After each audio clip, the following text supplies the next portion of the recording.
ಅಡುಗೆ ಸಿಲಿಂಡರ್ ಸ್ಫೋಟಗೊಂಡ ಪರಿಣಾಮ ಒಂದೇ ಕುಟುಂಬದ 8 ಮಂದಿ ಗಾಯಗೊಂಡಿದ್ದು, ಇಬ್ಬರ ಸ್ಥಿತಿ ಗಂಭೀರವಾಗಿರುವ ಘಟನೆ ಬಳ್ಳಾರಿಯ ವಿಜಯನಗರ ಜಿಲ್ಲೆಯ ಗಾದಿಗನೂರು ಗ್ರಾಮದಲ್ಲಿ ನಡೆದಿದೆ.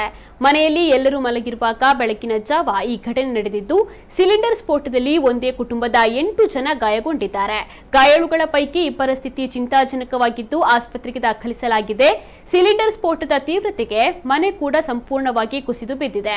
ಘಟನಾ ವಿಷಯ ತಿಳಿಯುತ್ತಿದ್ದಂತೆ ಅಗ್ನಿಶಾಮಕ ದಳದ ಸಿಬ್ಬಂದಿ, ಹೊಸಪೇಟೆ ಗ್ರಾಮೀಣ ಪೊಲೀಸರು ಸ್ಥಳಕ್ಕೆ ದೌಡಾಯಿಸಿದ್ದಾರೆ. ಅಗ್ನಿಶಾಮಕ ಸಿಬ್ಬಂದಿ ಬೆಂಕಿ ನಂದಿಸುವ ಕೆಲಸವನ್ನ ಮಾಡಿದ್ದಾರೆ.